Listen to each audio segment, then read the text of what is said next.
আমরা মাছে ভাতে বাঙালি, তাই এমনই একটি রেসিপি নিয়ে আপনাদের সামনে আমি আবারও হাজির হয়ে গেলাম। আজকে আমার রেসিপি নদীর চাপলা ইলিশ। এই নদীর চাপলা ইলিশটা কীভাবে রান্না করতে হয় সেটা আপনাদের সঙ্গে আমি আজকে শেয়ার করব।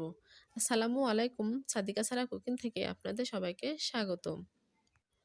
এই মাছের নামটা আমি আগে জানতাম না। আমার এই মাছটা অনেকবারই খাওয়া হয়েছে, কিন্তু নামটা আমি জানতাম না। আমি মাছ বাজারে গিয়ে মাছটা দেখেই মাছওয়ালা ভাইকে জিজ্ঞেস করলাম, ভাইয়া এই মাছের নামটা কি? মাছওয়ালা ভাই বলল এই মাছের নাম নদীর চাপলা ইলিশ। তাই বন্ধুরা, এই নদীর চাপলা ইলিশটা আপনাদের সঙ্গে শেয়ার করার জন্য আমি মাছটা কিনে আনলাম। প্রথমে আমি দিয়ে দিলাম কড়াইতে তেল। তেল দেওয়ার পর দিয়ে দিলাম পেঁয়াজ কুচি এবং মরিচ কুচি, দিয়ে আমি একটু নেড়ে নিলাম।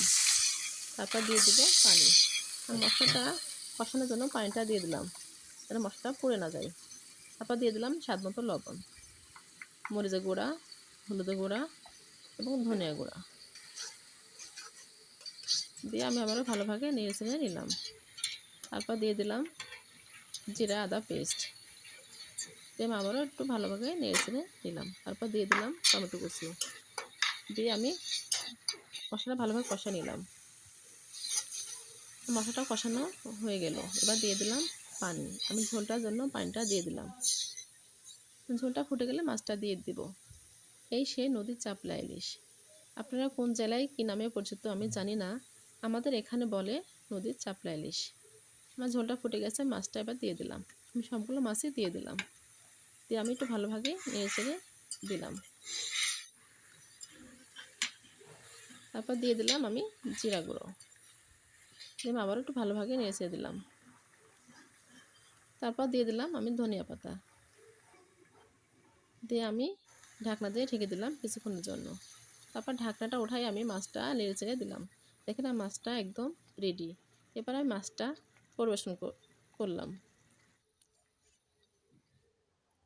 আমার দেখেন মাছটা পরিবেশন করা হয়ে গেছে। খেয়েছেন তারা তো জানেন যে কতটা মজার খেতে।